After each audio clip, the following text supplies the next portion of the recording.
창세기 8장입니다. 창세기 8장의 주제는 제사를 드린 노아. 제사 8장에 제사를 드린 노아. 이제 방주에서 나와서 제사를 드리죠. 제사를 드린 노아가 주제가 되겠고요. 주제 구절이 20절입니다. 20절에 별표를 주시면 되겠습니다. 노아가 여호와께 제단을 쌓고 모든 정결한 짐승과 모든 정결한 새 중에서 재물을 취하여 번제로 제단에 드렸더니, 여러분 이게 너무나 중요한 거예요. 이게 이 십자가 복음이라는 건데요. 깨끗한 짐승이 십자가에서 죽음으로 말미암아 그 부정한 모든 것들이 살아나는 이걸 바로 십자가 복음을 예표하고 있는 거예요. 깨끗한 짐승이 예수 그리스도가 깨끗한 짐승이거든요. 어린 양으로서 그분이 죽음으로 부정한 교회들이 살아나는 그 십자가 복음을 그대로 예표하고 있는 것이 20장이 되겠습니다. 20절이 되겠습니다. 1절 볼까요? 하나님이 너와 그와 함께 방주에 있는 모든 들짐승과 가축을 기억하사. 여기서 중요한 기억하사예요. 여러분 구원이라고 하는 것은 하나님의 기억하심이에요.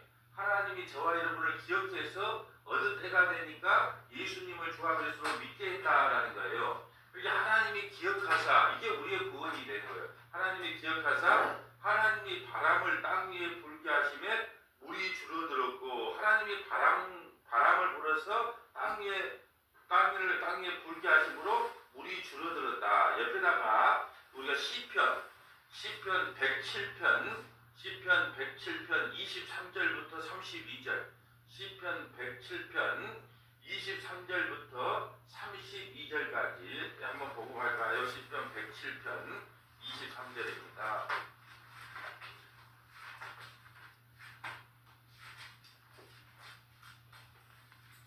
시편 107편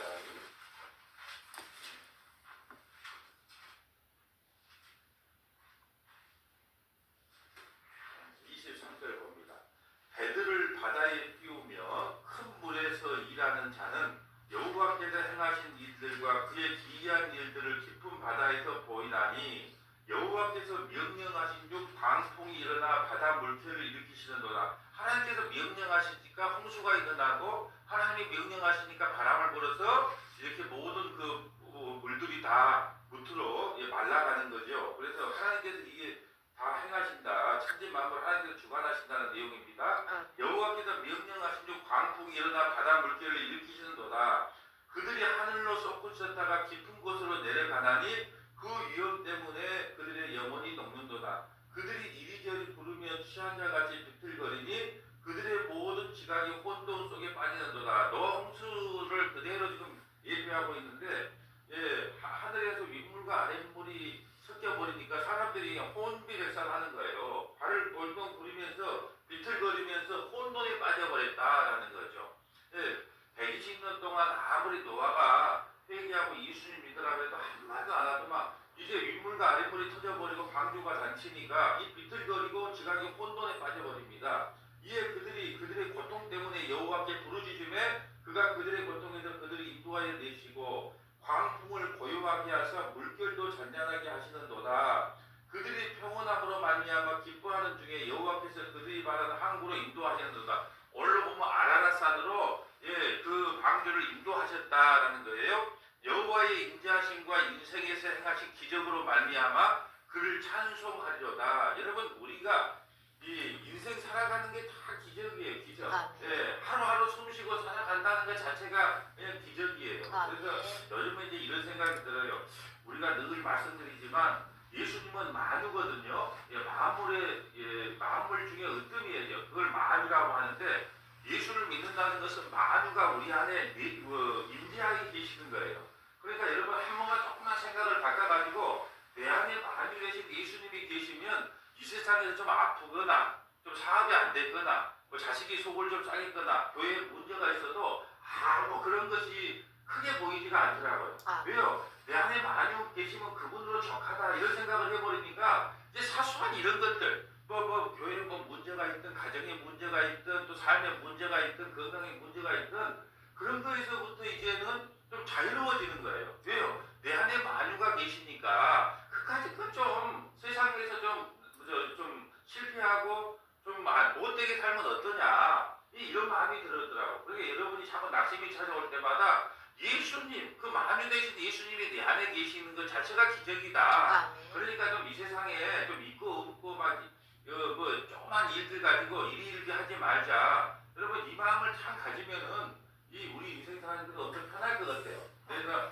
저는 이제 촬영을 안 하니까 이렇게 좋은지 몰라요. 우리 아침 예배 드릴 때 얼마나 부드럽고 이제 유머틱하게 이야기도 하면서 이렇게 한지 몰라요. 촬영을 하면 엉뚱한 이야기를 못해요. 그리고 막 정강훈 욕도 못한단 말이에요. 정강훈 목사가 오늘 이번에 어제 나와가지고 장경동이가 더 높냐 내가 더 높냐 둘이 그거 하고 하니까 내가 장경동이보다 더 낫죠. 그렇게 5천 명이 다 아멘 하더라고. 예. 그런데 그 방송 촬영할 때는 그렇게 내가 이야기를 못해요. 왜요? 그 양반 가만히 있으려고 한 게 아니에요. 우리 전화번호 안 하고 나한테 전화 오거든. 왜? 아멘 하면 안 돼!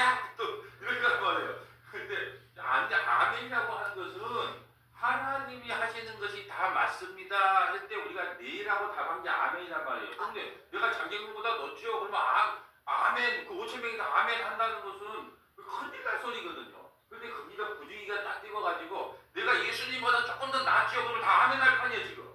이렇게 돼버리더라고. 근데 이제 촬영할 때는 그런 소리를 못 하는데, 그래 안 하니까 자연스럽게 시사라든지 현재 돌아가는 이야기들도 이렇게 나눌 수 있으니까 너무 좋은 거예요. 그래서 이제 오시는 분들 위주로 말씀을 좀 이렇게 전하자. 이제 이런 이제 마인드를 갖고 지금 이제 좀 생각을 좀 바꿨어요. 32절 볼까요? 백성의 모임에서 그를 높이며 장로들의 자리에서 그를 찬송할지어다. 왜요? 우리에게 기적을 일으키는 하나님이기 때문에. 여러분 우리가 구원받는 것 자체가 기적 아니에요? 제가 유럽에 가서 어떤 고백이 들었냐 하면 하나님 감사합니다. 저 남녀골차기에 사는 나를 이렇게 스위스 밑에 그 유럽 밑에까지 와서 이렇게 구경하게 해주시니까 얼마나 감사합니다. 네, 이게 기적입니다. 그랬단 말이에요. 누가 그거 가서 구경할 줄 알았겠어요. 그랜드 캐니언 뭐 누가 구경할 줄 미국에 가서 그걸 구경할 줄 어떻게 알았겠습니까? 근데 남면 촌놈이 와서 그걸 구경할 때 참 하나님 기적 중에 이런 기적이 없네요. 그게 인생 살아보면 모든 게 다 기적이구나.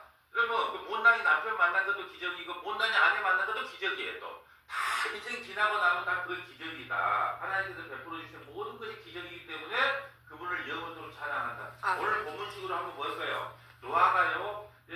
다온 세상 사람들은 다 물에 빠져서 죽었는데 자기 8식구만 구원받아요. 그러니까 얼마나 하나님께 찬양과 경배가 들어지겠습니까? 어떤 사람들 그래요. 노아가 그래도 좀 인품이 되니까 좀 뭐 이렇게 구원받았지 않아요. 택도 없는 소리예요. 왜냐하면 다음 주에 볼 부장에 보면 갔다 와서 방주에서 나오자마자 바로 뭘 먹어요? 포도주를 갖다 이빠이 먹고 알몸으로 그냥 들어누워 있다는데 그것 때문에 자기 아들을 한만 저주를 받아. 근데 왜 저주를 받냐? 다음 주에 하겠지만 지금 방주에서 덮어주는 은혜를 경험했단 말이에요. 세 아들들이. 근데 아버지의 치부를 덮어주진 못했기 때문에 하나님께서 진노해서 함을 갖다 저주를 하는 거예요. 그것이 모두 행위를 갖고 그런 게 아니고요. 그렇다면 포도주를 마실 때 그 앞에다가 정관사 그 포도주라고 돼 있어요. 원문에 보면. 그럼 그 포도주라는 것은 방주에 들어가기 전에부터도 그렇게 술을 먹었다는 거예요. 네? 그리고 나와서는 또 개가천선했냐? 아니요. 또 그 포도주를 먹었다는 거예요. 사람은 변하지가 않아요. 근데 어떻게 노아가 구원을 받았어요? 뭐예요? 하나님께서 은혜를 베풀었더라. 노아가 사람이 좋아서 구원받은 게 아니에요. 근데 하나님께서 은혜 베풀었기 때문에 구원을 받은 거예요. 자, 오늘 본문으로 다시 와볼까요? 자, 하나님께서 우리를 기억하신데 들짐승도 기억하고 가축도 기억하사 우리를 구원해 주셨다. 여러분 근데 방귀에는요 방향키가 없어요. 방귀에는 이렇게 우리가 운전을 해고 하는데 방향키가 없어요. 자 여러분 이것은 뭘 상징하냐? 우리 성도는 우리 스스로 가서는 우리가 스스로 길잡이가 돼서는 안 돼. 성령께서 우리의 길잡이가 되어야지. 우리가 방향키를 만들어서 이쪽으로 가고 저쪽으로 가고 우리가 조절하면 안 된다. 우리 교회라고 하는 집단은 뭐냐? 성령의 인도함을 받아서 그분이 이끄는 대로 가는 것이 진정한 그 방주 안에 들어간 백성들의 삶의 모습이라는 것을 설명하기 위해서 방주에는 키가 없어요. 그러면 이리 갔다 가면 이리 가면 이리 가야 되고 저리 가면 저리 가야 돼요. 근데 우리 성도들처럼 나는 가기 싫은데요? 안 가. 그럴 수가 없는 거예요. 그 키가 없기 때문에 하나님께서 이리 밀려가라 그러면 저리 밀려가고 요리갈라 백두산도 왔다가 한라산 왔다가 결국은 종착역이 어디냐 그러면 아라라산에 가서 스톱을 시켜요. 그러니까 우리 인생을 잘 한번 생각해보면 이 방주에다가 우리를요 이렇게 하는 거예요. 방황하게 만들어. 어떤 사람은 백두산까지 밀려가게, 어떤 사람은 한라산까지 미끄러가게 이렇게 하는데 목적지는 어떻게 한다? 네, 다시 돌아와 아라라산으로. 그러다 우리 인생을 한번 생각을 해보세요. 어차피 하나님께서 아라라산을 갔다가 순종하고 아라라산을 따라가면 편할까요? 쫙 한라산 갔다가 다시 아라라산으로 오면 또 편할까요? 하나님한테 그냥 맡겨버리면 하나님께서 그냥 아라라산에 딱 정착을 시켜줘요. 그럼 아라라산의 의미가 뭐라고 했어요? 창조고 거룩이라는 뜻이에요. 그럼 아라라산에 우리가 그럼 무슨 말을 하냐? 너희를 새롭게 창조해 나겠다는 거예요. 아라라산에 우리를 정착시키거든요. 우리 성도들을. 그럼 내가 너희를 새롭게 창조하겠다는 거예요. 또 하나는 뭐냐? 너희가 광주 안에 있기만 하면 너희는 거룩한 백성이라는 걸 설명하기 위해서 아라라산에 딱 그리고 정착을 시켜주는 거예요. 그럼 우리는 광주 안에만 들어가 있으면 돼. 네. 그리고 성령께서 가라는 데까지 가고 멈추라는 데까지 멈추면 된다는 거예요. 우리가 우리 생각과 우리 비전을 가지고 사는 것이 아니고 성령께서 가라는 데까지 가고 멈추라는 데까지 멈추는 것이 우리 광주 안에 있는 성도들의 삶의 모습이다. 그래서 방향키를 만들지 않았다. 이걸 한번 또 생각해 주시면 돼요. 2절 볼까요? 기품의 샘과 하늘의 창문이 닫히고 하늘에서 비가 그침에 우리 땅에서 물러가고 점점 물러가서 150일 후에 줄어들더라. 그러니까 30일로 성경은 30일이 한 달이거든요. 5개월 동안에 그 방주 안에 있다가 물이 줄어들어요. 7째 달, 꼭 그달 11일 날에 방주가 아라라산에 머물렀으니 아라라산의 뜻은 창조고 거룩이에요. 그리고 아라라산이 참 이게 중요한 의미가 있는데 나는 너희를 새롭게 창조하겠다. 8명의 식구를 갖고 새로운 창조를 하겠다는 거예요. 내 백성, 내 교회로 새롭게 창조시키겠다는 뜻이고 하나는 방주 안에 들어가 있는 자는 무조건 거룩한 자예요. 여러분이 뭘 해서 거룩한 게 아니에요. 자, 노아가 뭘 얼마나 거룩하겠어요 그 안에서. 근데 방주 안에 있으면 뭐가 된다? 거룩이 되는 거예요. 근데 우리는 자꾸 내가 거룩하니 너희도 거룩하라 하니까 그걸 자꾸 해야 거룩하라고 생각하는 거예요. 예수 안에 있으면 그 방주 대신 주님 안에 있으면 우리 교회를 거룩한 존재다 인정함을 받는다 인정해준다라는 거예요. 근데 실제로 우리가 아라라산에 가면 눈이 덮여 있는데 거기에서 항공 촬영을 했는데 이 방주가 그대로 발견이 됐어요. 그 방주가 137m가 넘기 때문에 근데 우리가 그걸 믿어서는 안 돼. 왜요? 그걸 믿는 걸 믿음이라고 그러지 않고 하나님께서 그냥 아라라산 했다고 내 암이가 믿어져야지. 가서 이제 항공사진 다 찍어갖고 이게 방주의 모형이라고 전부 보고 시켜놨어요. 그러니까 사람들이 그거 보고 야 이거 진짜네.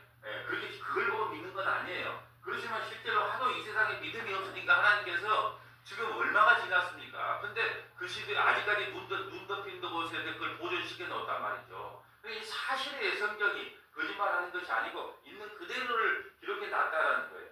5절 볼까요? 물이 점점 줄어들어 열째 달 곧 그 달 초 하룻날에 산들의 봉우리가 보였더라. 40일을 지나서 노아가 방주에서 낸 창문을 열고 까마귀를 내놓으며 까마귀가 물이 땅에 마르기 전까지 날아 왕래하였더라. 다시 돌아왔다는 말이 없어요. 그냥 왔다 갔다 왕래했다는 거예요. 왜 그러냐? 이게 중요한 의미거든요. 실제로 여기다가 레위기 11장은 젓가락장이라고 해서 뭘 먹는 거, 먹어도 되는 거, 먹지 말아야 될 거 이렇게 딱 규정되어 있어요. 정한 음식, 부정한 음식. 근데 까마귀는 부정한 음식으로 되어 있을까요? 정한 음식으로 되어 있을까요?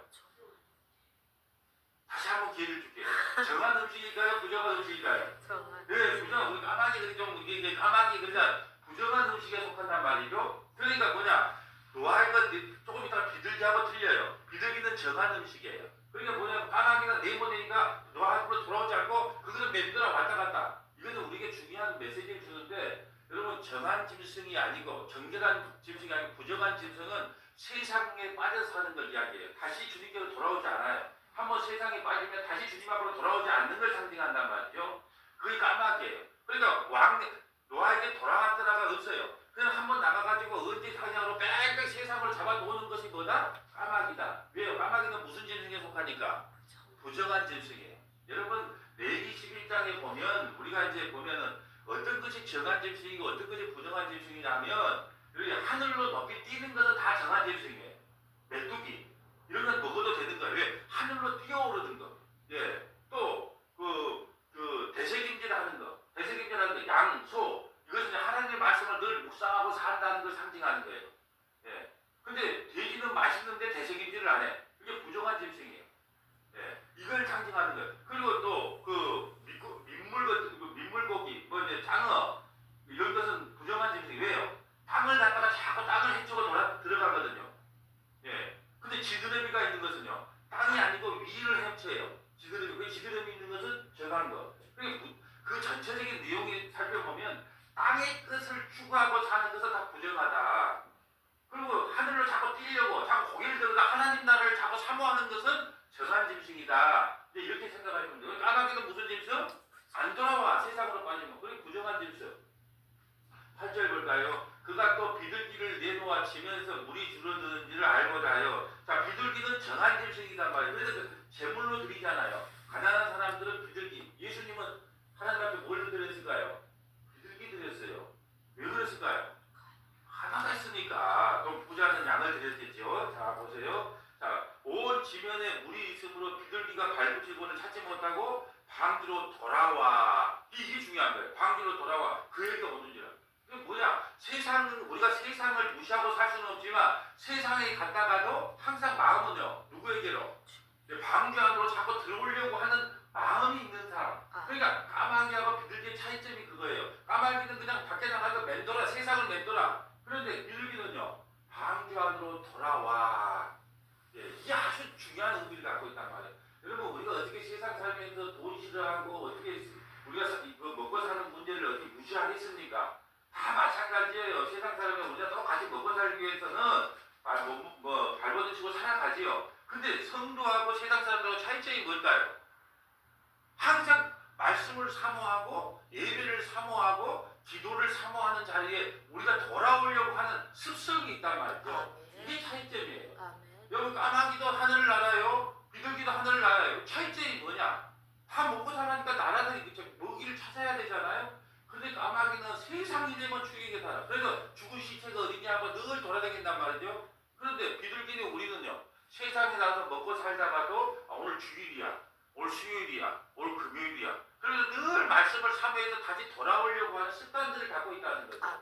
이게 차이점이라는 거예요. 그래서 돌아와 그에게 오는지라. 이게 너무 중요해요. 여러분 보세요.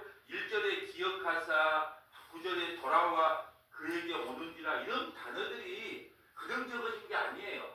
한 구절 한 구절이 하나님께서 내일 이제 우리가 한 구절 갖고 생명샘이라고 하는 한 구절 갖고 창세기부터 내가 요한계시록까지 생명샘이 누군가를 성경에 다 답이 나와 있는 한 10군데를 찾아보면서 이 생명샘이 뭔가를 딱 한 구절 가지고 이제 내일 설명을 하려고 그러거든요. 왜냐하면 생명샘 너무 중요한 구절이기 때문에 그래요. 여기도 마찬가지요. 돌아와 그에게 오는지라. 여러분 보세요. 구약 성경 전체의 주제가 뭐냐? 돌아와. 근데 비둘기는 돌아왔어요. 근데 이스라엘 백성은 돌아왔다 안 돌아왔다? 안 돌아왔다. 예. 그에게 오는지라. 그가 손을 내밀어 방주한 자기에게로 받아들이고 또 7일 기다려 다시 비둘기를 방주에 내려놓음에 저녁 때에 비둘기가 그에게 돌아왔는데 그 입에 감람나무 새 잎사귀가 있는지라. 이에 노아가 땅에 물이 줄어주라. 자, 잎사귀를 물고 왔어요. 예. 또 7일 기다려 비둘기를 내려놓으면 다시는 그에게 돌아와. 왜? 이제는 관계로 들어올 이유가 없어요. 그래서 세상으로 이제 나가서 자기 역할을 감당해 나가는 그 역할을 감당한단 말이죠. 13절 볼까요? 601년 첫째 달 그달 초 하룻날에 땅 위에 물이 거친지라. 노아가 방주 뚜껑을 젖히고 본즉 지면에 물이 거쳤더라. 둘째 달 21일 날에 땅이 말랐더라. 여러분, 이 땅이 말랐다고 하는 내용이 너무 중요해요. 여러분, 땅이 말랐다. 이게 너무너무 중요한데 옆에다가 몇 가지 좀 적어놓을까요? 히브리서 11장 7절, 히브리서 11장 7절, 갈라디아서 1장 4절부터 5절, 갈라디아서 1장 4절부터 5절, 출애굽기 14장 20절부터 25절, 출애굽기 14장 20절부터 25절. 여러분, 땅이 말랐다고 하는 것은 구원을 상징하는 거예요. 이스라엘 백성들이 그 홍해를 지날 때 뭐라 그래요? 광풍을 불어서 땅을 마르게 했기 때문에 어린아이들 모두 다 지나갈 수 있어요. 그 뻘밭을 어떻게 지나갈 겁니까? 그 땅을 마르게 했다는 것은 구원받았던 걸 상징한다는 거죠. 자, 히브리서 먼저 11장 7절 한번 보고 갈까요? 자, 히브리서 11장 7절. 히브리서 11장 7절입니다. 자. 믿음으로 노아는 아직 보이지 않는 일에 경고하심을 받아 경외하심으로 방주를 준비하여 그 집을 구원하였으니 이로 말미암아 세상을 정지하고 믿음을 따르는 의의 상속자가 되었느니라. 믿음으로 노아는 아직 보지 않는 일에 여러분 보세요. 비를 본 적이 없다니까요. 이슬로 농사를 질 때예요. 그때는. 그런데 그것도 배를 본 적도 없는데 믿음으로 노아가 아직까지 그 경고를 받아 경외함으로 방주를 준비했단 말이에요. 근데 이 방주 준비할 때 어떤 소리 들었을까요? 미친놈 소리를 들었어요. 미친놈 소리를. 여러분 예수 믿는다는 것이 여러분 미친놈 소리를 듣는 일이에요. 하나님의 명령대로 여러분 에레미야가 너희들 바벨론에 항복을 해라. 그러면 너희들 살인당하지 않고 너희들 저희로 인하여 70년 포로 생활하고 다시 돌아올 테니까 차라리 항복을 해라. 항복을 하면 너희들 죽일 일 없다. 고난 안 당한다. 에레미야가 그랬단 말이에요. 그러니까 에레미야를 뭐라 그래요? 매국노. 일본에다가 나라를 팔아먹으라고 말하고 이완용이하고 네가 다른 게 뭐가 있냐 이런 식으로 해서 에레미야를 갖다가 그렇게 구박하고 해가지고 핍박을 했단 말이죠. 하나님 말씀을 그대로 전하니까 그래요. 어차피 죄와 벌을 받아야 된다. 너희들은 심판 받아야 된다. 그 심판의 결과가 70년 바벨론 포로 생활이니까 포로 생활 갔다 오라는 거예요. 그때 만약에 포로하고 항복을 했으면 시드기야가 눈이 풀릴 리가 없어요. 시드기야 한번 좀 이렇게 그 말을 좀 안 듣게 어감이 걸리잖아요. 근데 결국 바벨론이 쳐들어와서 어떻게 하냐면 두 눈을 다 빼요. 예. 그리고 아들들은 다 보는 데서 다 죽여버리고. 그런 고난을 당한단 말이에요. 그러니까 선지자 말에 그거를 듣는데 그걸 안 듣는 바람에 그런 고난을 당해. 근데 그런 말 하기가 쉽겠냐는 거예요. 근데 노아도 마찬가지죠. 120년 동안 방귀 되는 게 어디 쉽겠습니까? 여러분 목회 한 30년 하기도 힘들더라고요. 왜냐하면 그게 별로 이야기들 별로 말들이 다 있어요. 그러니까 때로는 항상 우리가 왜 이게 힘들까 하니까 이런 생각이 들더라고.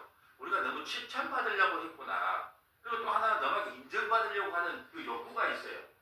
누구나. 왜냐하면 목회 잘해 하는 칭찬의 욕구가 있기 때문에. 여러분 근데 한번 생각을 해보세요. 예수님이 이 땅에 칭찬받고 사셨나요?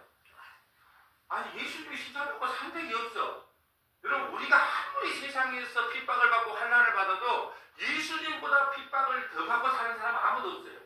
근데 우리는 죄인이기 때문에 또 그럴 수 있어. 근데 예수님은 죄도 하나도 없는데 이 세상에 가서 온갖 핍박과 고난과 채찍질 당하고 십자가에 죽었단 말이에요.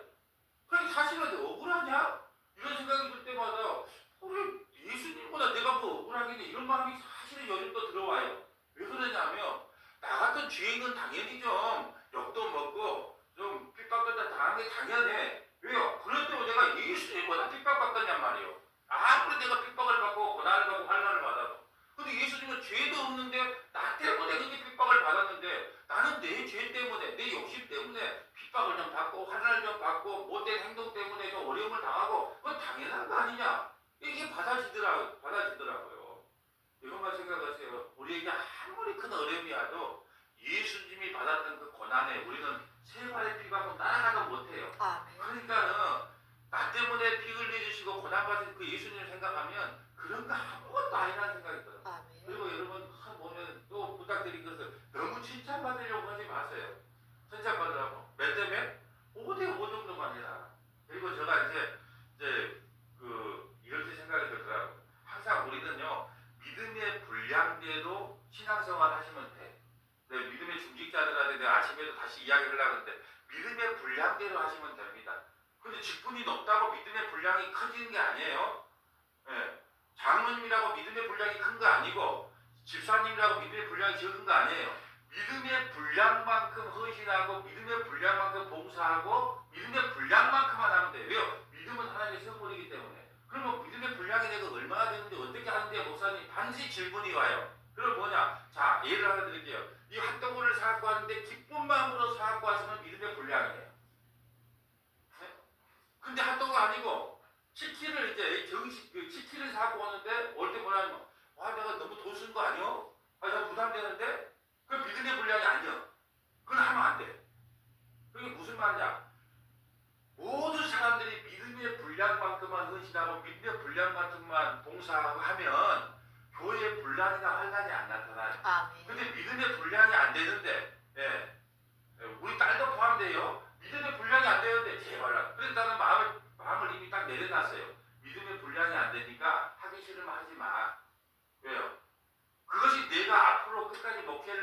바로 갈 수 있는 유일한 방법이더라고요. 아, 이제 자식이든 누구든 간에 믿음의 분량만큼만 그걸 헌신하면 돼. 그럼 믿음의 분량이 뭐냐? 내가 그걸 했는데 기뻐, 즐거워. 그거 믿음의 분량이에요. 근데 하기 싫어. 억지로 해야 돼. 아이고 하기 싫은데. 이거 믿음의 분량이 아직 아닌 거예요. 그러니까 저는 정말 이렇게 고민하고 싶어요. 여러분이 행복하게 신앙생활하고 싶어요. 예. 예. 그러면 믿음의 분량만큼만 하시면 됩니다. 저는 이제 왜요? 그러면 너무 행복해요. 아니 제가 하나님께서 야 니네 10명만 네 믿음의 분량이 10명이니까 10명 갖고 해라. 10명 갖고 하되 복음만 전해라. 그러면 그것이 나한테 감사하고 기쁜 일이요.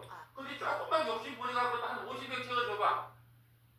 그러면 하고 싶은 말도 못해. 복음도 변질돼. 그러니까 그냥 나에게 주신 분량만큼만 하면 좋은데 조금만 좀 욕심 부리면 예? 그 힘든 것이 찾아오더라고요. 그러니까 여러분 항상 기억하게 하나님 믿음의 분량만큼만 봉사하고 헌신하게 해주세요. 그럴 때 만약에 믿음의 분량이 안 나타나면 하나님 나도 저 정도의 믿음의 분량이 생길 수 있게 하나님 믿음을 주시옵소서 기도하세요.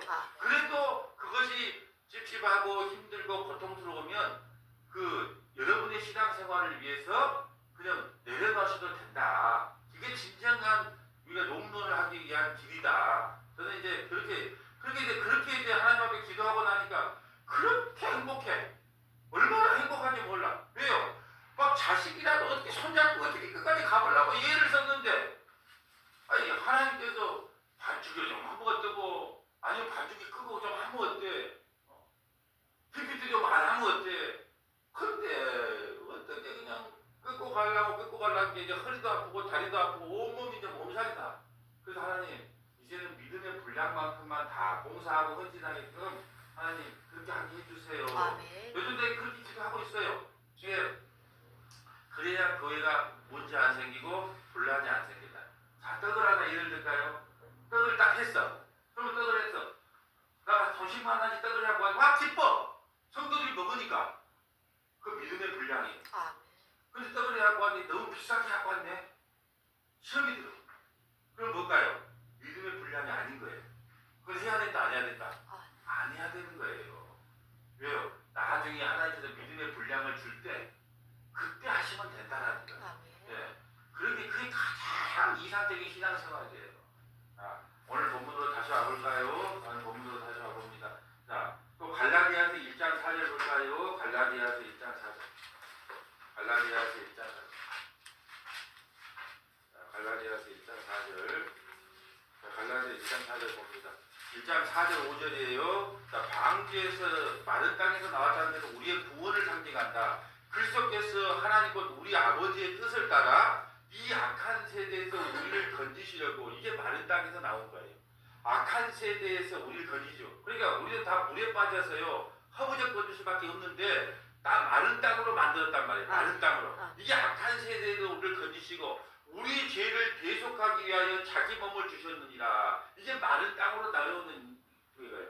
여러분 한번 보세요. 우리가 이스라엘 백성들이 애굽에서 내려갔어요. 그때 홍해를 건너잖아요. 그러면 세상에서 볼 때는 그 사람은 죽은 사람이에요. 근데 가나안 땅에서 볼 때는 어떻게 해요? 살아서 나오는 사람이 된단 말이에요. 구원받는 하나님의 백성의 모습으로 나온단 말이에요. 어느 땅을 지나가야? 마른 땅을 지나가야.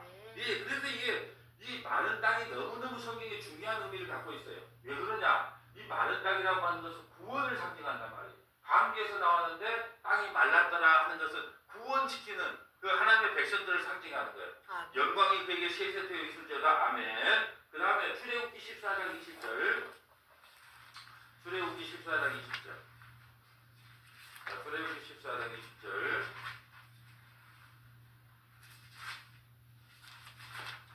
자, 출애굽기 14장 20절 한번 봅니다. 자, 출애굽기 14장 20절. 자, 애굽진과 이스라엘 진 사이에 출애굽기 14장 그러면은 무슨 장이나 홍해를 어떻게 지나가라? 일사천리 누구 말이에요? 일사천리 그게 홍해를 건너는 장이 몇 장? 14장. 어떻게 지나야 되니까? 일사천리로 건너야 되니까 이제 14장 홍해를 어떻게 건너가 봅시다. 애굽진과 이스라엘 진 사이에 이르더니 저쪽에는 구름과 흑암이 있고 이쪽에는 밤이 밝음으로 밤새도록 저쪽 이쪽을 가까이 못하더라. 애굽의 군대가 지금 홍해를 만약에 건너고 있으면 가만히 있겠어요. 막 밀고 들어오지. 근데 못 보게 해버렸단 말이에요. 어떻게 해요? 구름과 흑암으로 가려버렸어요. 장막을 쳐버렸단 말이죠. 그런데 애굽 군대가 쫓아와서 뒤에 서 있었는데 그걸 못 보는 거예요 지금. 자 21절 모세가 바다 위에 손을 내밀며 여호와께서 큰 동풍이 밤새도록 바닷물을 물러가게 하시니 물이 갈라져 바다가 마른 땅이 된지라. 나오죠. 마른 땅이라는 건 구원을 상징한단 말이에요. 여러분 만약에 마른 땅이 안 됐으면 어쩌실까요? 철퍽철퍽 해갖고 여러분 가기가 힘들어. 어린아이들이 어떻게 걸어갈 거예요. 또 말들은 또 어떻게 할 겁니까? 짐들은 또 어떻게 하고 양들도 또 많이 죽고 나왔단 말이에요. 그걸 어떻게 통과를 할 거예요? 그러니까 하나님께서 바람을 불어가고 그걸 마른 땅으로 만들어버렸다는 말이에요. 그 마른 땅이 바로 구원이에요. 22절 이스라엘 자손이 바다 가운데에서 육지를 걸어가고 물은 그들의 좌우에 벽이 되니 애굽 사람들과 바로의 말들 병거들과 그 마병들이 다 그들 뒤를 추격하여 바다 가운데로 들어오느니라. 새벽에 여호와께서 불과 구름 기둥 가운데에서 애굽 군대를 보시고 애굽 군대를 어지럽게 하시며 그들의 병거 바퀴를 벗겨져 달리기가 어렵게 하시니 애굽 사람들이 이르되 이스라엘 앞에서 우리가 도망하자. 여호와께서 그들을 위하여 싸워 애굽 사람을 치는다. 바퀴를 다 빼버려요. 그래서 도망을 못 가요. 그래서 아까 그 벽으로 쌓이는 물들이 하나로 다시 합쳐져서 어떻게 해요? 거기에서 다 수장당해버린다. 그래서 오늘 우리가 중요한 건 뭐냐면 마른 땅이에요. 다시 본문으로 앞을 봐요. 둘째 달 21일 날에 땅이 말랐더라 하는 것은 그 여덟 식구가 방주에서 나와 구원받았더라. 이제 이 말을 하는 거예요. 자 15절 봅니다. 8장 15절입니다. 하나님이 노아에게 말씀하여 이르시되 너는 내 아내와 내 아들과 내 며느리들과 함께 방주에서 나오고. 자 노아의 희생으로 말미암아 모든 식구들이 다 구원받는 모습이에요. 그러면 노아가 이 방주를 질 때 고생했겠어요? 안 했겠어요? 예수님의 모습과 똑같아요. 이 노아의 희생으로 모든 그 가족들이 다 구원받는 것. 자 이사야 53장 1절부터 12절. 이사야 53장 1절부터 12절 한번 볼까요? 노아의 희생으로 가족이 구원받은 것처럼 예수님의 희생으로 구원받는 모습을 한번 보겠습니다. 이사야 53장 1절 우리가 전한 것을 누가 믿었느냐? 여호와의 칼이 누구에게 나타났느냐? 그는 주 앞에서 자라내기를 연한 순 같고 마른 땅에 나온 뿌리 같아서 고운 모양도 없고 풍채도 없어져 우리가 보기에 흠모할 만한 것이 아름다운 것이 아무것도 없더라. 여러분 노아가요 거기서 미친놈 소리 들었다니까요. 흠모할 것이 아무것도 저희가 미쳤나봐. 왜 산꼭대기가 저걸 짓고 있어 그랬단 말이에요. 예수님도 모양은 그 모습이요 흠모할 것이 아무것도 없어요. 그는 멸시를 받아 사람들에게 버림을 받으며 강고를 많이 겪으며 질고를 하는 자라. 마치 사람들이 그에게 얼굴을 가리는 것 같이 멸시를 당하였고 우리도 그를 귀히 여기지 않아요. 여러분 노아를요 세상 사람들이 귀히 여겼겠어요? 아이고 미쳤다 미쳐. 아침에 눈만 뜨면 또 가. 그다음에 또 농사 짓네. 또 그 뭐 농사도 지으고 먹고 살아야 되니까. 그러게요 참 뭐 이런 멸시천대 조롱받는 모습으로 노아도 살았단 말이죠. 예수님의 모습도 그대로 살았어요. 그는 실로 우리의 질고를 지고 우리의 슬픔을 당하였거든 우리는 생각하기를 그는 징벌을 받아 하나님께 맞으며 고난을 당한다 하였노라. 그가 찔림은 우리의 허물 때문이요 그가 상함은 우리의 죄악 때문이다. 그가 징계를 받음으로 우리는 평안을 누리고 그가 채찍에 맞음으로 우리는 나음을 얻었다. 노아 한 사람이 헌신하고 봉사함으로 말미암아 그 나머지 식구들이 다 구원받았다는 거예요. 우리는 다 양같아서 그리스도인까지 각기 제 길로 갔거늘 여호와께서는 우리 모든 죄악을 그에게 담당시키셨다. 그는 곤욕을 당하여 괴로울 때에도 그의 입을 열지 아니하였으며. 여러분 입을 열지 않았다는 거예요. 아버지 저기다가 왜 집니까? 조용해라. 가서 톱이나 갖고 와라. 그럼 누가 옆에 사람들 마을 사람들 얼마나 욕을 했겠어요. 근데 입을 열지 않았어요. 또 올라가. 오늘도 올라가 내일도 올라가. 입을 열지 않았단 말이에요. 여러분 이 신앙생활도 이게 참 중요해요. 차라리 입을 열지 말자. 묵묵히 자기 사명을 감당하자. 차라리 입을 열면 다툼이 일어나고 분란이 일어나니까 묵묵히 참는 것. 예수께서 이렇게 삼아왔기 때문에 믿음의 성도들도 정말로 어떻게 하면 화가 나고 막 한 소리 하고 싶을 때도 입을 열지 아니하는 신앙. 묵묵히 그걸 감당하는 신앙. 여러분 그래서 믿음이라는 것은 참는 거라 그랬어요. 믿음은 참는 거예요. 다른 거 없어요. 믿음은 참는 거예요. 오늘 아침에 그 설교를 했어요. 믿음은 참는 거다. 믿음은 뭐 별 방법 없다. 그냥 참는 거다. 예, 다 참는 거예요. 목사도 참고 장로도 참고 권사님도 참고 다 참는 거예요. 그냥 믿음은 결국은 뭐냐? 참는 거예요. 방법이 없어요. 여기 참아나는 건 언제 동안? 죽을 때까지만 참으면 돼요. 얼마 안 남았어요. 어린 양과 털같은 자 앞에서 잠잠한 양같이 그의 입을 열지 아니하였도다. 그는 곤욕과 신문을 당하고 끌려갔으나 그 세대 중에 누가 생각하기를 그가 살아있는 자들에게 땅에서 끊어지면 마땅히 형벌받을 내 백성이 허물 때문에 하였으리요. 아무도 자기 백성이 허물 때문에 저 인간이 고난받는다고 생각한 사람이 아무도 없었다는 거예요. 그는 강포를 행하지 아니하였고 그의 입에 거짓이 없었으나 그의 무덤이 악인들과 함께 있었으며 그가 죽은 후에 부자와 함께 있었다. 예수님이 어떻게 죽고 어떻게 장사될 것까지 미리 다 이사야 선지자는 예수님 오시기 전에 700년 전의 사람인데 미리 다 예언해놨어요. 여호와께서 그에게 상을 받게 하시기를 원하사 질고를 당하게 하셨은즉 그의 영혼은 석권 제물로 드리기에 이르며 그가 씨를 보존하게 되며 그의 날은 길 것이요 또 그의 손으로 여호와께서 기뻐하신 뜻을 성취하리라. 그래서 예수님은 석권 제물로 드렸다. 자, 석권 제물이 무슨 뜻이죠? 석권 제물은 뭐냐 하면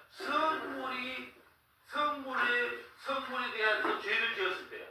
만약에 성물에 대해서 하나님 그 성전에서 물건을 손댔다거나 그 성물에 대해서 죄를 지었다, 범했다거나 그러니까 오브에를 더 갚은 건데 그러면 왜 이 예수님이 우리의 속건제가 되었을까요?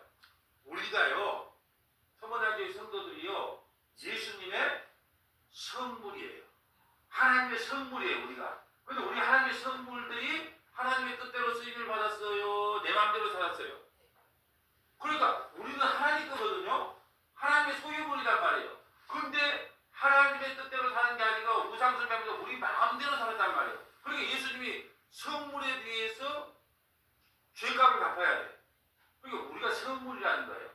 이 속건제물이 너무너무 지금 예수님이 속죄제물도 아니야. 우리가 속죄제물 그러면 이해가 돼. 그래 예수님이 우리 죄를 위해서 양이 돼서 돌아가셨는가? 이 속죄제물 그러면 이해가 돼.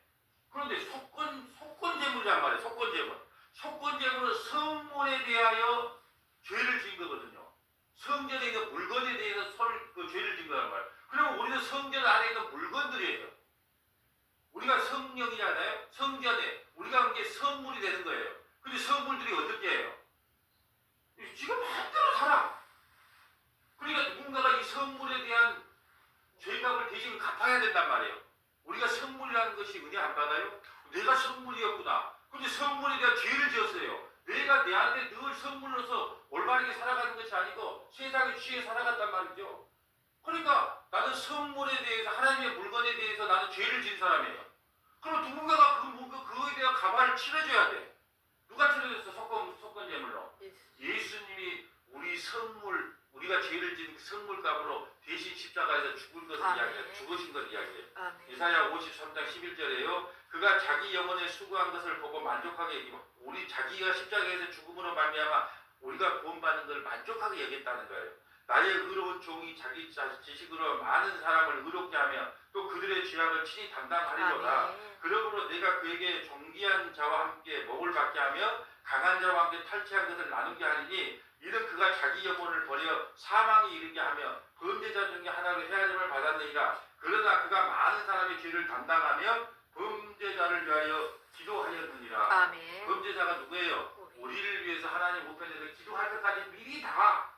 여러분 이게 하나님이 아니면 어떻게 기록하겠습니까? 이제 아리마대 사람 요셉이 부자가 와서 나를 장사할 것이다. 한편 강도 두편 강도가 옆에 같이 매달릴 것이다. 그리고 내가 죽어서 하나님 나라 가서 너희 범법자들을 위해서 아직도 내가 중보자가 돼 너희를 기도할 것이다. 다 성경이 예수님이 오시기도 전에 700년 전에 미리 다 예언하는데 예언의 성취대로 그대로 됐단 말이죠. 이거는 하나님이 아니고는 할 수가 없는 일이에요. 자, 오늘 본문이 그겁니다. 오늘 자 로마서 8장 14절을 로마서 8장 16절 볼 거예요. 자, 창세기 이제 8장 17절 볼까요? 창세기 8장 17절. 너와 함께한 모든 혈육 있는 생물, 곧 새와 가축과 땅에 기는 모든 것을 다 끌어내라. 이것들을 땅에서 생육하고 땅에서 번성하리라 하시매 노아가 그 아들들과 그의 아내와 그 며느리들과 함께 나왔고 땅의 동물과 모든 짐승과 모든 기는 것과 모든 새도 종류대로 방주에서 나왔다. 그러면서 20절 볼까요? 노아가 여호와께 제단을 쌓고 모든 정결한 짐승과 모든 정결한 새 중에 제물을 취하여 번제 제단을 드렸더라. 그래서 20절이 주제 구절이라고 했어요. 왜 그러냐면요, 여러분 정결한 짐승과 부정한 짐승이 같이 방주에 들어갔어요. 그 말은 뭐냐? 예수님과 우리는 하나라는 거예요. 그래서 같이 방주에 머물러 있어요. 그런데 부정한 짐승이 교회가 어떻게 살아나냐? 오늘 보면 정결한 짐승이 죽음으로, 그 부정한 짐승이 살아나는 거예요. 이거 십자가 복음이라 그래요. 그게 뭐냐요? 정결한 짐승이 죽음으로 말미암아. 정결하신 분이 누구예요? 예수 그리스도께서 죽으심으로 말미암아 우리 부정한 교회가 살아날 것을 이걸 지금 설명하고 있는 거예요. 아멘. 옆에 보면 창세기 7장 2절 한번 적어볼까요? 창세기 7장 2절. 네, 창세기 7장 2절 한번 볼까요? 너는 모든 정결한 짐승을 암수 7씩, 부정한 것은 암수 2씩을 내게로 데려오라. 여러분 부정한 짐승을 왜 방주에 데리고 왔을까요? 죽여버리면 안 돼요? 우리에게 뭔가를 설명하기 위해서 그런단 말이에요. 정결한 짐승도 데려오고 부정한 짐승도 데려와라. 근데 부정한 짐승을 제물로 못 받잖아요. 누군가가 정결한 짐승이 대신 죽어줘야지 구원받는 거예요. 이게 다 십자가를 예표하고 있어요. 모든 성경은 십자가의 복음을 예표하고 있다. 네. 자, 여러분 그러면 보세요. 이 노아가 이 제단을 드리고, 아까 다시 말씀드리지만 이 노아는요 절대로 변하지를 않아요. 다음 주에 말씀드리겠지만 9장에서 말씀드리겠지만 노아는요 방주 전에도 술꾼이었고 방주에서 나와도 술꾼이었어요. 왜요? 그 포도주라는 정관사가 붙어 있었다는 것은 계속해서 술을 마셨다는 거예요. 그런데 어떻게 그냥 그를 구해줬냐? 하나님께서 특별히 노아에게 은혜를 베풀었다. 우리의 구원은 100% 은혜예요, 은혜. 그러니까 여러분, 내가 보면 요즘 뭐 넷플릭스나 이런 거 보면 막 이단들을 많이 요즘 막 방송을 하고 하는데, 여러분 가만 보세요. 이단들은 100%가 은혜가 아니에요. 무슨 주의? 다 율법주의예요. 그럼 율법주의가 뭔데요? 내가 뭘 해야 하나님 나라의 상급이 커져. 이 율법주의. 왜냐면 그렇게 해야지 자기 재산을 갚으시죠.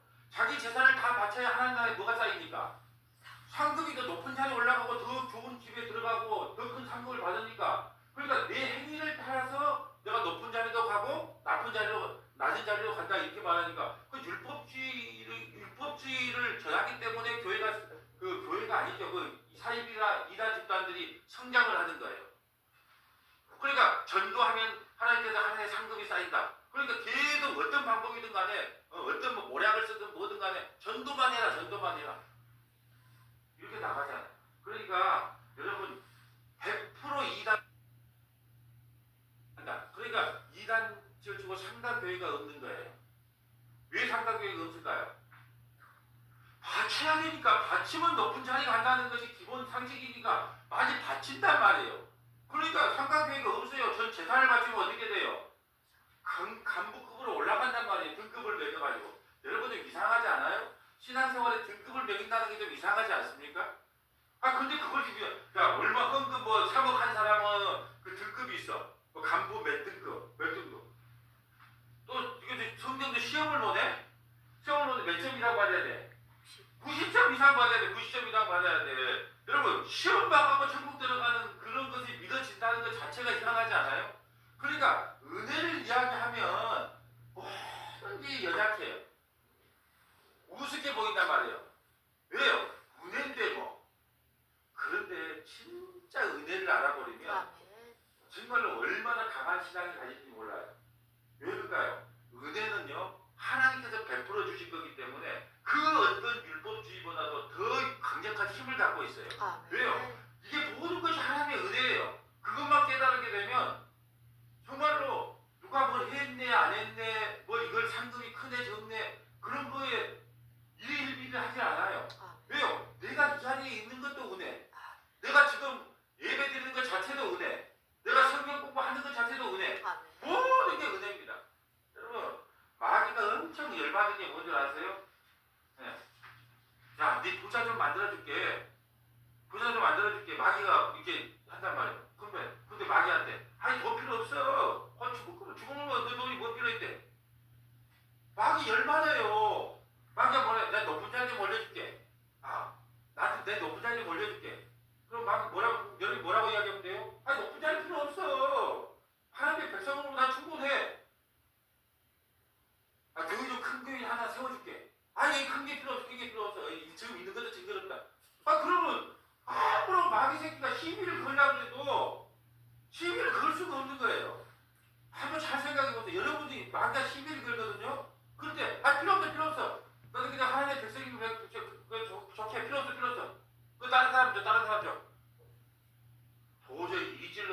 안 돼. 저리 찔러봐도 안 돼. 정말 그것이 진짜 성도거든요. 아멘. 왜 진짜 성도냐? 우리 마귀가 와서 이거 준다 저거 준다. 그러니까 여러분 이번 내일 모레 설교에 나오는데 어떤 목사님이 사업을 하다가 이제 목회를 해놓으니까 날 아침도 기도 저녁도 기도하면 하는데 다 응답해주고 뭐 다 그 잘 살게 해주니까 무조건 기도만 해라 막 이렇게 하는 목사님이 있었는데 실제로 그건 부자가 됐대요. 사업하게 되면 부동산 투자해갖고 막. 그러니까 그 사람이 교회 와서 하는 말이 이랬대요. 나한테 질문한 게 그래요. 목사님 교회 교회에서 이런 말 듣는 게 아니고 차라리 절간이나 가면은 절간에 가도 무당한테 가면 이걸 더 잘 들어주는 건데 왜 교회에서 이런 이야기를 할까요? 원래 저 절간장이다 왔대 교회를. 그러니까 가만 보니까 내가 절간에 와 있는지 교회에 왔는지 헷갈리대. 그래서 내가 그랬어요. 교회는 썩지 않고 보이지 않고 영원한 것을 주겠다고 하는 게 교회다. 아멘. 눈에 보이는 것을 주겠다고 말하는 것은 전부 다 마귀의 복음이라는 거야. 근데 우리는 뭘 좋아해요? 눈에 보이는 걸 좋아하잖아. 보이는 걸. 네. 안 그런 것처럼 해도 목사님께 능력받아고 안진병이나 딱 이렇게 보면 와. 근데 여러분 나는 그 사이비 교주가 안진병 일으킨 거 직접 봤다니까요. TV에서 보니까 진짜로 너무 짜고 치는 모습이 아니에요. 근데 성경에 그대로 나와 있네. 그것 따라가면 진리에서 눈을 가려버린다. 그게 물론 지옥 보내기 위해서 그게 빠지게 만든다는 뜻이에요. 쉽게 말해 풀어주면 그것 따라가면 진리를 모른다는 거예요. 왜요? 그것만 보이거든요. 어떨 때는 기도에 가는 기도의 위험성이 있어요. 뭐냐면 기도라는 것은요. 우리가 밥을 좀 굶고 한 3일만 기도해보면 뭐가 보이냐는 건 이상한 게 보여. 예. 한 10일 정도만 하면 이제 더 이제 사람이 더 카타르시스라고 더 막 이상한 게 보이고 막 능력도 나타나는 것처럼 보여. 그러다 보니까 이게 계속 그 느낌에 빠져 있고 싶은 거야. 더 큰 거, 더 큰 거, 더 신비한 거, 더 신비한 거. 예? 자꾸 그걸 더 이렇게 하게 됐단 말이에요. 신비로운 체험은 그게 문제예요. 그게 멈추는 게 아니고 더 좀 신비로운 거, 더 좀 신비로운 거 자꾸 이렇게 빠져버린단 말이에요. 이게 아주 위험한 신앙이거든요. 그래서 성령의 9가지 열매 중에 뭐가 있어요? 절제가 있어요. 절제가. 여러분 기도 좋지요? 근데 남편 밥도 안 줘. 자식 학교도 안 보내. 그럼 기도만 하고 있어. 바른 신앙이 아니잖아요. 그래서 성령의 열매 중에는 절제라는 게 있어요. 절제. 네. 항상 절제를 하지 않으면 너무 과해버리면 하나님께서 베풀어 주신 그 은혜를 갖다가 해야 하는 역할을 해버릴 수 있다라는 거예요. 그렇기 때문에 제가 이제 아침마다 전에 우리 서문화교회 성도들에게 이야기하는 게 이거예요. 우리 모두는 엘리트가 되기를 바랍니다. 늘 설교할 거예요. 엘리트가 뭐냐면 서울대 나오고 뭐 연고대 나오고 의사 박사가 엘리트가 아니고 지금 이 시대의 엘리트는 뭐냐면 어떤 사람이 말을 했을 때 그걸 분별해내는 것을 엘리트라 그래요. 딱 그러니까 뭐예요? 어떤 목사님이 막 설교를 했어. 저거 썩어질 것을 지금 제 이야기하는구나. 잘못된 이야기를 하고 있구나. 그걸 만약 분별해내면 여러분은 엘리트예요. 그런데 오늘 그 영상이 없으니까 좋네. 저기 정광훈 목사가 나와서 그 누구예요? 그 정광훈 목사 아까 장경동 목사하고 누가 더 높아? 누가 더 높아? 이제 내가 장경동보다 높지? 성도들 한 5천 명 있더라고. 높지? 이게 아멘 그럴 거예요. 참 이거 그러면 성도들이 엘리트예요? 아니에요? 아니죠. 왜 엘리트가 아닌가요? 지금 목사님 내가 지금 장경동이가 높는지 그 당신이 높는지 그거 들으려고 여기가 있는 게 아니고 예수님 이야기 들으려고 왔는데 그 이야기 하면 되겠습니까? 라고 이야기하면 엘리트예요. 근데 누가 높습니까? 내가 더 높지. 아멘. 그러니까 이 시대의 성도들은요. 저는 서문화교회 성도들이 엘리트가 되기를 원해. 무슨 말이냐? 분별을 해야 돼. 저 말의 의도가 무엇인지. 그런데 제가 이야기를 했어요. 국민 이야기 제일 많이 하는 사람이 사기꾼이야. 그래서 국민의 힘, 민주당? 민주당에 민주가 없고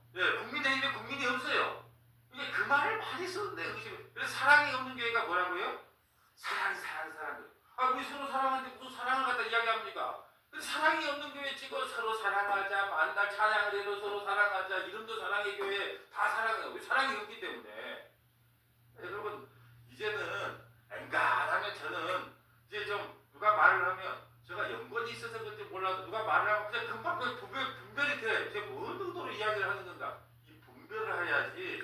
이제 분별하지 못하면 마지막에 어떻게 되냐? 정말 우리 무서운 걸 돼버려요. 예. 여러분 안 그러던가요? 꼭 가서 한번 봐보세요. 그 사이비 그 있다 한번 봐보세요. 거기에 빠지면요 헤어나오지를 못해요. 헤어나오지를 못해. 세뇌를 당해보면요 방법이 없다니까 방법이. 그러니까 얼마나 우리가 지금 마지막 시대에 살아가면서 이 분별의 영을 달라고. 여러분 그래서 기도할 때 지혜와 계시의 영을 달라고 기도해야 돼요. 왜요? 지혜와 계시의 영이 우리에게 임하면 세상에 보이는 것을 추구하는 것이 잘못됐다는 게 보여요. 근데 지혜와 계시의 영이 임하지 않으면 어떻게 되냐? 그냥 세상에 보이는 복을 이야기할 때 그냥 우리가 아멘 된단 말이죠. 이게 가장 위험한 신앙이에요. 자, 볼까요? 자, 21절 볼까요? 여호와께서 그 향기를 받으시고 그 중심에 있어 내가 다시는 사람으로 말미암아 땅을 저주하지 아니하니 이는 사람의 마음이 계획하는 바가 어려서부터 악합니다. 여러분 사람이 변해서 이제 홍수로 심판 안 한다 그래요. 하나님이 사람의 마음이 어려서부터 악하기 때문에 이제 심판 안 한다 그래요. 개과천선이 안 된다니까요. 주님이 아세요. 여러분 보세요. 사람의 마음이 어려서부터 악한데 우리가 뭘 해서 하나님께 영광을 돌리겠습니까? 여러분 내가 한 말이 아니고 하나님이 직접 하신 말씀이잖아요. 사람은 어려서부터 마음이 악해. 그런데 어려서부터 악한 우리가 뭘 해서 하나님께 영광을 돌리겠습니까? 그래서 하나님께 영광 돌리는 길은 한 가지밖에 없어요. 내가 이 시대에 살면서 무릎을 꿇고 예수님 믿는 것 외에는 하나님께 영광을 돌릴 방법이 없다니까요. 왜요? 우리가 어려서부터 악해. 어려서부터 악해. 사람은 몇 분에 한 번씩 거짓말 한다고요? 4분에 한 번씩 거짓말해. 그런데 4분에 한 번씩 거짓말하는 우리가 어느 하나님께 의로움으로 나가겠습니까? 안 된다는 거예요. 안 된다는 거예요. 어려서부터 악하다. 내가 전에 행한 것 같이 모든 생물이 다시 멸하지 아니하리라. 옆에다가요. 로마서 3장 9절부터 27절. 로마서 3장 9절부터 27절. 오늘 21절을 그대로 로마서 3장 9절부터 27절이 그대로 해석을 해놨어요. 오늘 21절을. 참 그 성경은 정말로 신묘막직하다 그래요. 딱 한 구절 하면 시작해서 연결을 하면 이 해석판이 나와요. 로마서 3장 9절. 로마서 3장 9절 나옵니다. 그러므로 어떠하냐? 우리는 나으냐? 결코 아니냐?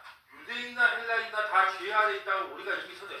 이게 사람은 어려서부터 악해. 이게 죄 아래 있다고 이미 선언됐다 그러잖아요.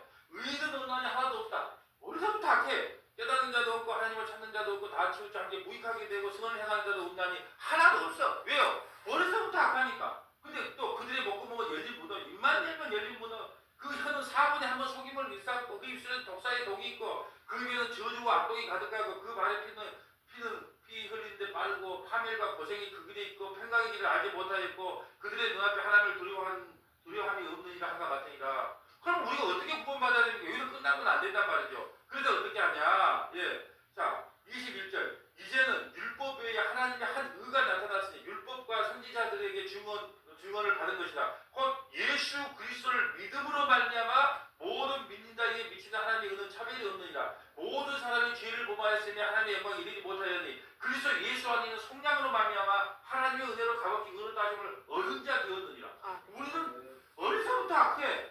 그러니까 다른 방법이 없어. 이게 성경을 통해서 여러분 제가 여러분이 싫어서가 아니고 여러분 이 성경 구절 다 하나 지킬 수 있는 구절이 다 하나도 없습니다. 그러니까 회개하고 예수님 믿으세요 이 말을 한 것은 어려서부터 우리는 악하기 때문에 이걸 지킬 수도 없고 지킬 능력도 없어요.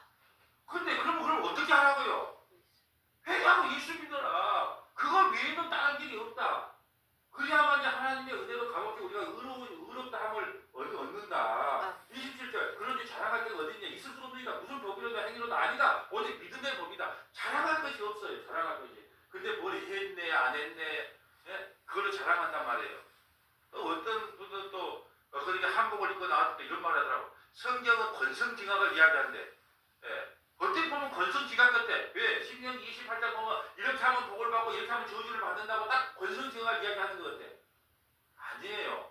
권성징악을 이야기하는 것이 아니고 너희들은 죄인들 폭로시키는 게 성경이에요. 그래서 권성징악을 이야기하는 그럼 권성징악을 하면 우리는 다 어떻게 돼야돼요? 지옥 가야 마땅해요. 아니 생각을 해보세요. 하나님 법대로 했더니 우리가 지금 여기 앉아 있겠습니까? 자녀들 키워보면 모르겠어요? 여러분 성질대로 있으면 자녀들 지금 키웠겠어요?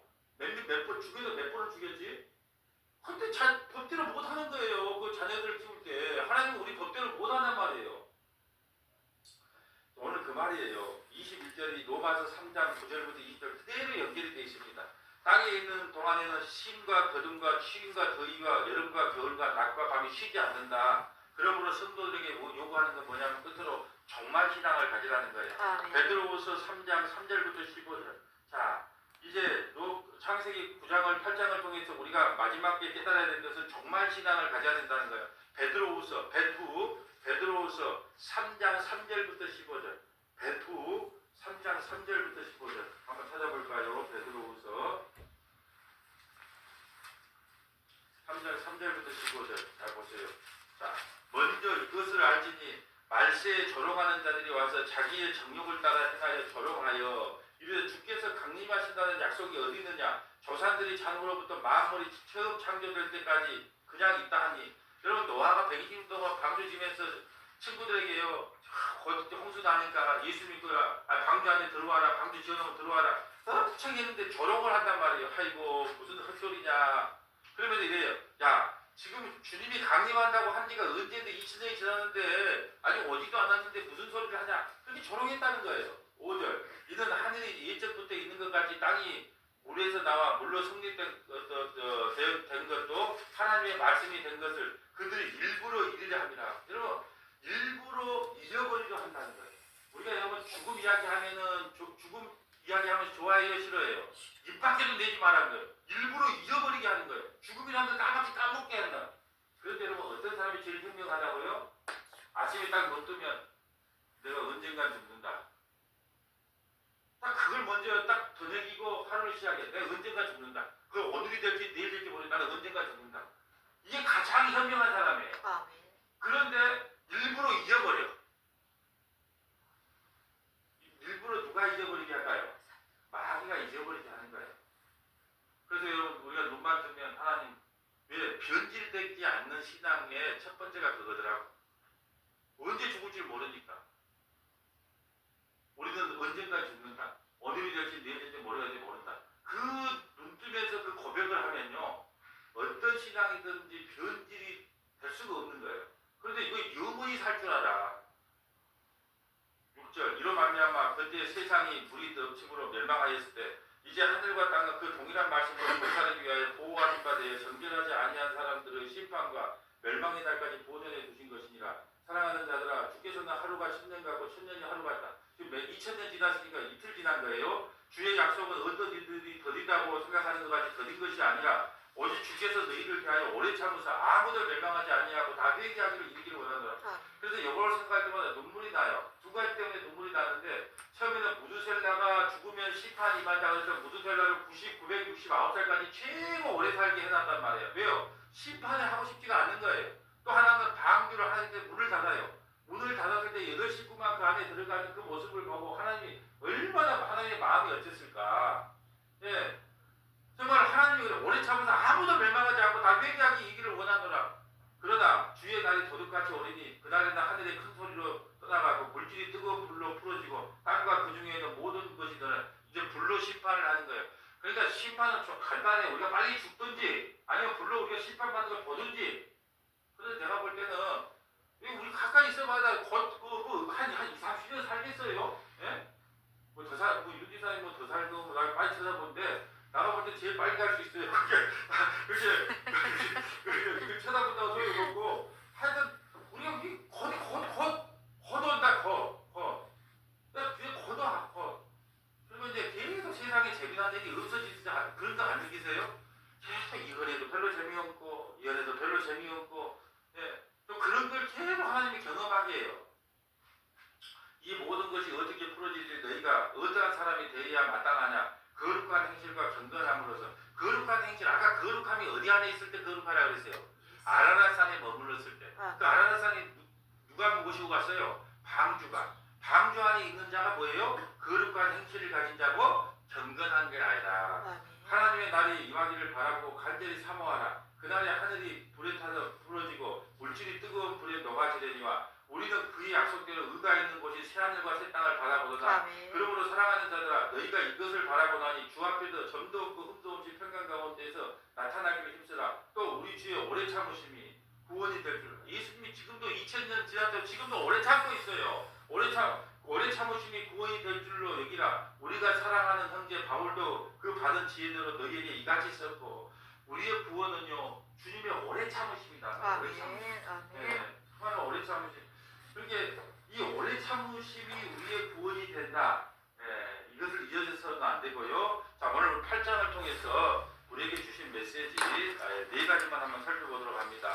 창세기 8장을 통해서 주신 메시지 첫 번째, 구원은 하나님의 자기 백성을 기억함이다. 구원은 하나님이 자기 백성을 기억한 것이 구원이다. 구원이라고 하는 것은 하나님이 자기 백성을 기억하는 것이다. 구원이라는 것은 하나님이 자기 백성을 기억하는 것이다. 아까 첫 번째 하나님께서 기억하사라가 나왔죠. 두 번째, 방귀에는 방향키가 없듯이 방귀에는 방향키가 없어요.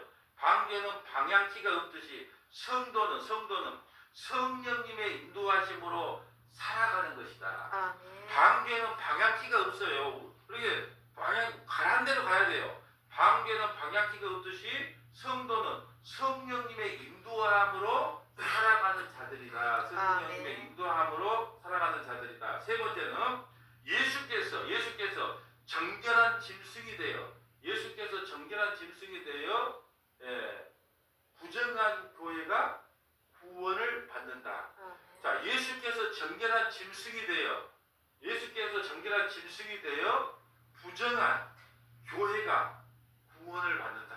그러기 오늘 노아가 여호와께 정결한 짐승을 제단에서 예배드리는 제물 드리는 이유가 여기에 있어요. 예수께서 정결한 짐승이 되어서 부정한 교회가 구원을 받는 거예요. 그러니까 예수의 십자가 아니면 구원이 없다는 이야기를 하고 있는 거예요. 네 번째는요, 마지막 하나님은 언약대로 자기 백성을 구원하신다. 하나님은 언약대로 자기 백성을 구원하신다. 언약대로. 내 언약이라 그래요. 하나님 내 언약으로 구원한다 그래요. 그러니까 하나님은 언약대로 자기 백성을 구원해요. 그럼 언약의 끝이 뭐예요? 예수 그리스도예요.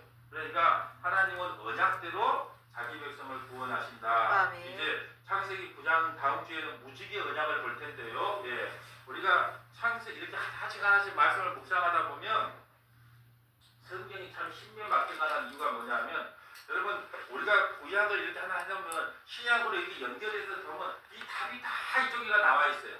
내일 아침에 중직자 기도일 때는 생명수 생명수 셈이 창세기부터 요한계시록까지 어떻게 연결된가를 쭉 이제 그 한 구절 갖고 찾아보려고 그래요. 그러면 성경이 다 이렇게 답이 나와 있구나, 이걸 알 수가 있습니다. 여러분 지금 우리가 영상 촬영을 못하기 때문에 혹시 기록을 못했다거나 아침 예배가 필요하면 권사님이 지금 정 권사님이